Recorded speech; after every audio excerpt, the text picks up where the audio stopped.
때입니다. 젊은 사람들하고 같이 어울릴 때였는데 그때 저도 젊었습니다. 사진을 보니까 지금보다 몸도 많이 슬림하고 얼굴도 많이 젊었습니다. 30대 초반이었는데 20대나 별 다름이 없습니다. 물론 이것은 제 생각뿐입니다. 이제 젊은 청년 사역들을 하는 교육자에게 꼭 하나의 주의사항이 있습니다. 결혼한 교육자면 꼭 반지를 끼라는 이런 가르침이 있습니다. 왜냐하면 전문 사람들이 같이 어울릴 때에 항상 교육자가 가르치기도 하고 모든 면에 더 본보기가 되기도 하니까 이성, 남성일 경우에 여성, 여성 교육자를 위해 남성의 호감을 사게 될 경우가 있습니다. 그러면 사람들이 보통 이제 호감 있게 되면 더 가까이 하게 되고 그러다 보게 되면 또 때로는 이제 좀 더 깊은 관계를 가지고 싶은 그런 마음도 가지게 되는 것입니다. 그래서 꼭 결혼 반지를 끼고 다니라는 그런 얘기가 있습니다. 그래서 제가 항상 결혼 반지를 끼고 다녔습니다. 한동안까지만 해도 결혼 반지를 끼고 다녔는데 우리 세계하나 동부교회를 개척하면서부터는 안 꼈습니다. 이미 나이가 좀 들었고 그러니까 그리고 또 저 같은 경우에는 누구도 좋아서 가까이 할 사람도 없고 그래서 그냥 안 끼고 다닙니다. 지금까지도 안 끼고 한 7, 8년 안 끼고 다녔는데 청년 사역할 때는 늘 끼고 다녔습니다. 그 반지 자체가 멋있기도 하고 예쁘기도 하겠지만은 또 하나는 뭐냐면 나는 결혼한 기혼자다라는 증거로 반지를 왼손 무명지에다가 이렇게 끼고 다녔습니다. 다른 데다 끼고 다니면 안 되니까 또 꼭 거기다 끼야 된대요. 그 반지 자체는 나의 현재 상태에 나타내는 그런 표시입니다. 미혼인지 기혼인지 나타내는 그런 표시입니다. 오늘 성경에서는 은사에 대해서 얘기를 하고 있습니다. 은사가 나타난다는 것은 하나님이 살아계시다라는 증거입니다. 할렐루야. 반지를 끼고 다닐 때에 나는 기혼자나 배우자가 있다라고 그렇게 표시하는 것처럼 은사의 중요한 역할이 여러 가지가 있겠지만 그 중에 하나가 바로 이 은사가 나타남으로 하나님이 살아계시다라는 것입니다. 자, 우리 오늘 본문의 12절에서 13절 다시 읽어봅니다. 시작. 몸은 하나인데 많은 지체가 있고 몸의 지체가 많으나 한 몸임과 같이 그리스도도 그러하니라. 우리가 유대인이나 헬라인이나 종이나 자유인이나 다 한 성령으로 세례를 받아 한 몸이 되었고 또 다 한 성령을 마시게 하셨느니라. 성령님은 우리를 거듭나게 하셨고 또 우리들로 하여금 사역을 할 수 있도록 은사를 주셨습니다. 은사는 여러 가지가 있을 수가 있습니다. 수십 가지가 있습니다. 자세하게 또 따지고 들고 파고들면 더 분류를 많이 할 수도 있겠지만은 그냥 나타나는 은사만 해도 수십 가지가 있습니다. 이 수십 가지 은사가 다 어디로부터 온 거냐? 다 한 성령에게로부터 왔다라는 것입니다. 그 모든 은사의 나타남의 목적 중에 하나가 바로 하나님의 살아계심을 증거하는 것입니다. 할렐루야. 은사 자체가 하나님의 살아계심을 나타나지 않는다면 그 은사는 잘못 사용된 것입니다. 자, 우리 이어서 4절에서 7절 말씀도 읽어보겠습니다. 시작. 은사는 여러 가지나 아니구나. 아닙니다. 12장 4절에서 7절. 제가 읽어드릴게요. 은사는 여러 가지나 성령은 같고 직분은 여러 가지나 주는 같으며 또 사역은 여러 가지나 모든 것을 모든 사람 가운데서 이루시는 하나님은 같으니 각 사람에게 성령을 나타내시면 유익하게 하려 하심이라. 은사는 바로 성령님의 나타내심을 위한 도구라는 것입니다. 그래서 우리가 은사를 활용해서 또 많은 사람들을 유익하게 하고 교회덕을 세워갈 때에 하나님의 살아계심이 나타나게 됩니다. 하나님은 눈에 보이지 않습니다. 그리고 성경을 보면 하나님을 형상화하지 말라고 했습니다. 뭐 조각하든지 빚어 만들든지 그리든지 형상화하지 말라고 했습니다. 그러면 보이지 아니하시는 하나님을 어떻게 살아계심을 경험할 수 있느냐? 말씀의 실천을 통한 경험과 또 은사의 나타내심을 통하여 하나님의 살아계심을 체험할 수가 있는 것입니다. 그래서 은사는 상당히 중요합니다. 우리가 왜 반드시 필요하냐? 은사가 왜 반드시 필요하냐? 하나님의 살아계심을 나타내는 일종의 방편이기도 하기 때문에 반드시 필요한 것입니다. 또 우리의 유익도 있겠지만은 사실은 하나님 자신의 나타내심이 더 큰 비중을 차지해야 됩니다. 하나님 영광이 나타나는 것이 확실하게 되면 은사도 점점 더 풍성해지는 것입니다. 자, 우리 이어서 14절에서 20절까지 보겠습니다. 14절에서 20절까지 시작. 몸은 한 지체뿐만 아니요 여럿이니 만일 발이 이르되 나는 손이 아니니 몸에 붙지 아니하였다 할지라도 이로써 몸에 붙지 아니한 것이 아니요 또 귀가 이르되 나는 눈이 아니니 몸에 붙지 아니하였다 할지라도 이로써 몸에 붙지 아니한 것이 아니니 만일 온몸이 눈이면 듣는 곳은 어디며 온몸이 듣는 곳이면 냄새 맡는 곳은 어디냐. 그러나 이제 하나님이 그 원하시는 대로 지체를 각각 몸에 두셨으니 만일 다 한 지체뿐이면 몸은 어디냐. 이제 지체는 많으나 몸은 하나라.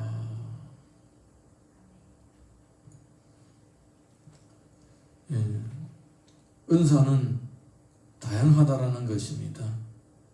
여러 가지라는 것입니다. 똑같은 은사를 가질 수가 없다는 겁니다. 100사람이면 다 방언을 하냐? 안 그렇다라는 것입니다. 100사람이면 다 치유하는 은사가 있느냐? 그렇지 않다라는 것입니다. 100사람이면 다 구제하는 은사가 있느냐? 또 그렇지도 않다라는 것입니다. 20대 초반에 이제 사역자들하고 같이 신학 공부하면서 이제 외출을 많이 하게 됩니다. 그 당시만 해도 큰 도시 같은 경우에 기차역에 가면 이 거지라고 할까요? 거지라고 하면 이분들은 무시하는 단어인지 모르겠는데 거지가 참 많았어요. 돈을 달라고 하는 사람들이 많았던 거예요. 그런데 한 3분의 1은 만나는 사람마다 주는 거예요. 부유하지도 않아요. 우리가 얼마나 가난합니까? 원래 가난한 데다가 또 전도사가 되고 수입도 없으니까 얼마나 힘들겠습니까? 그래도 주머니에 하다못해 땡전 하나에서도 달라고 하면 마음이 약해서 주는 거예요. 그런데 다 주는 거야? 다 주는 거냐? 아니에요. 또 한 3분의 1은 때로는 주고 때로는 안 주고 또 한 3분의 1은 아예 안 줍니다. 한 번도 안 줍니다. 제가 한 번도 주는 건 못 봤습니다. 그러면서 하는 얘기가 뭐냐면 저 사람도 줘봤자 필요 없어. 손이 없냐 발이 없나 저절로 이래서 해 먹어야지. 그래야지. 자기 입사를 해야지. 뭐 주냐 이렇게 생각하는 사람이 있어요. 그래서 참 예수님의 마음으로 달라는 사람한테 겉옷 달라면 속옷까지 벗어줘야 된다고 했는데 왜 안 주지? 이렇게 시험에 들 뻔했습니다. 처음에는. 나중에 성경을 알고 보니까 그게 아닙니다. 사람마다 은사가 다른 거예요. 연약한 사람들 보면 참지 못해서 주고자 하는 것도 성경을 보게 되면 그게 은사예요. 은사. 그래 나는 약한 사람 보더라도 도와주고 싶은 마음이 별로 없다. 없는 사람 보더라도 베풀고 싶은 마음이 없다. 이거는 지적할 게 아니라 은사예요. 은사. 성경을 보게 되면 긍휼을 베푸는 은사가 있는 거예요. 할렐루야. 저 사람 고약하네. 이렇게 판단하면 안 되는 거예요. 은사가 없는 거예요. 그분에게는. 근데 그분도 다른 부분에 또 장점이 있는 것입니다. 성경을 보게 되면 타조는 알을 낳고 모래다 파묻고 그냥 가버린다. 가버린대요. 알이 깨지든지 짐승이 와서 파먹든지 상관하지도 않는데. 그렇지. 그렇게 해서 타조는 자기가 난 알에 대해서는 무자비하다는 거예요. 그런데 타조가 달려갈 때에는 말탄 자를 비운다고 했습니다. 그렇게 다리에 힘이 있고 빠른 속도로 달려갈 수가 있는 거예요. 그의 장점은 알을 품고 잘 키우는 데 있는 게 아니라 달려가는 데 힘이 있다는 거예요. 그것처럼 우리가 뭐 100사람 다 아유 힘든 사람 보고 다 도와주겠다 이런 마음을 가지는 게 아니고 100사람은 다 은사가 있어서 손 얹어서 기도하면 치유가 되는 게 아닌 거예요. 뭐 전형적으로 뭐 이렇게 제가 직접 경험한 바를 몇 개 얘기했지만 은사는 다양한 것입니다.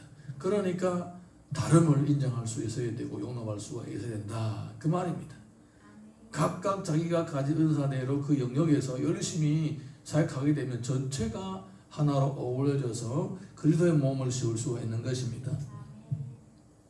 또 로마서 12장을 보게 되면 이런 내용이 있습니다. 우리에게 주신 은혜대로 받은 은사가 각각 다르니 혹 예언이면 믿음의 분수대로, 혹 섬기는 일이면 섬기는 일로, 혹 가르치는 자면 가르치는 일로, 혹 위로하는 자면 위로하는 일로, 구제하는 자는 성실함으로, 다스리는 자는 부지런함으로, 긍휼을 베푸는 자는 즐거움으로 할 것이니라.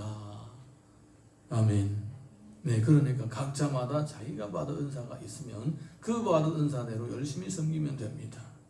네, 다 다양하기 때문에 각자의 위치에서 열심히 섬길 때에 전체를 살리는 그런 역할을 하게 됩니다. 자, 우리 이어서 21절에서 27절 읽어봅니다. 시작. 눈이 손들어 내가 너를 쓸 데가 없다 하거나 또한 머리가 발들어 내가 너를 쓸 데가 없다 하지 못하리라. 그뿐 아니라 더 약하게 보이는 몸의 지체가 도리어 요긴하고 우리가 몸이 덜 귀히 여기는 그것들을 더욱 귀한 것들로 입혀주며 우리의 아름답지 못한 지체는 더욱 아름다운 것을 얻느니라. 그런즉 우리의 아름다운 지체는 그럴 필요가 없느니라. 오직 하나님이 몸을 고르게 하여 부족한 지체에게 귀중함을 더하사 몸 가운데서 분쟁이 없고 오직 여러 지체가 서로같이 돌보게 하셨느니라. 만일 한 지체가 고통을 받으면 모든 지체가 함께 고통을 받고 한 지체가 영광을 얻으면 모든 지체가 함께 즐거워하느니라. 너희는 그리스도의 몸이요 지체의 각 부분이라. 은사는 서로가 봉사할 때에 상생의 관계가 되는 것입니다. 다 다르지만은 그 상대방을 위해서 섬기고 봉사하게 되면 그리스도의 몸을 이루게 되는 것입니다. 갈라디아서 5장 15절에서 16절 보게 되면 만일 서로 물고 먹으면 피차 망할까 조심하라. 내가 이르노니 너희는 성령을 따라 행하라. 그리하면 육체의 욕심을 이루지 아니하리라. 은사를 가지고 있는 사람들이 서로 다투면 서로 상극의 관계가 되는 것입니다. 상극의 관계가 있는 것입니다. 예, 예를 들어서 뭐 재물이 많은 사람이 재물을 얻는 은사가 있는 사람이 있어요. 하나님마다 잘 되는 사람이 있어요. 예, 재물을 얻는 은사가 있는 사람이 많은 재물을 얻었어요. 그러면 재물을 얻지 못하는 사람, 일을 하면 잘 안 되고 저희 아버지 같은 경우에는 사업을 하는 것마다 잘 안 됩니다. 재물 은사가 없으신 거예요. 그러면 돈을 잘 버는 사람이 돈을 못 버는 사람을 깔보고 왜 그거밖에 못하느냐. 예, 이렇게 하는 것은 결국은 상극의 관계를 만든다는 겁니다. 상극. 예, 서로가 서로에게 가시가 되고 서로가 서로에게 피해가 되는 이런 관계가 형성되는 것입니다. 돈을 버는 재물의 은사가 있는 사람은 재물의 은사가 약한 사람들을 도와주고 하다못해 재물을 얻을 수 있는 어떤 직장 찾아도 주기도 하고 또 사람 소개해 주기도 하고 이러면서 도와주는 것이 그게 맞는 거예요. 다른 것도 마찬가지입니다. 봉사의 은사가 있는 사람들, 주방에서 음식을 맛을 이렇게 잘한다 이런 분들은 음식 왜 그렇게 모래알을 섞은 것처럼 그렇게 음식을 맛있게 하냐 이렇게 남을 비방할 것이 아니라 남을 비방하고 또 그렇게 이렇게 나무리고 이러면 그게 뭡니까? 상극의 관계가 되는 거예요. 서로가 서로를 불편하게 하고 힘들게 하는 관계가 되는 것입니다. 그런데 음식을 맛있게 하면 그러면 이 맛있게 하는 음식의 솜씨로 다른 사람을 섬기고 다른 사람이 또 맛있게 먹는 거 보면 또 얼마나 마음이 흐뭇합니까? 예, 그렇죠. 그러면 그게 상생의 관계가 되는 것입니다. 할렐루야. 은사가 양날 가진 칼과 같습니다. 잘 활용하고 섬기는 데에 쓰면 서로가 서로에게 유익이 되고 덕이 되고 교회를 세워가고 하나님 자신의 살아계심을 나타나게 되는 것입니다. 내가 이런 장점이 있고 또 이런 재능이 있고 이런 은사가 있어서 이것을 가지고 어떤 뽐내고 자랑하고 남을 무시하게 되면 그것이 서로를 불편하게 만들고 힘들게 만드는 그런 오히려 나쁜 것이 될 수가 있습니다. 그래서 은사의 가장 중요한 것은 은사 중에 가장 큰 은사는 사랑하는 것이라고 얘기하고 있습니다. 할렐루야. 에베소서 4장 3절 보게 되면 평안에 매는 줄로 성령이 하나 되게 하신 것을 힘써 지키라. 은사보다도 더 중요한 것은 서로가 하나가 되는 것입니다. 베드로전서 4장 10절 보게 되면 각각 은사를 받은 대로 하나님이 여러 가지 은혜를 맡은 선한 청지기 같이 서로 봉사하라. 이것이 바로 은사의 핵심입니다. 은사 가지고 봉사하지 않으면 오히려 그 은사가 나를 교만하게 만들고 다른 사람에게 상처를 주는 나쁜 결과를 만들어내지만 또 주님처럼 받은 은사를 가지고 열심히 섬기게 되면 사람들이 때로는 알아주지 않을지라도 하나님은 다 알아주시고 때를 따라 그 봉사하고 충성하고 섬긴 대로 상급까지도 다 주십니다. 자, 이 시간 우리가 찬양 하나 부르고 또 같이 기도하도록 하겠습니다.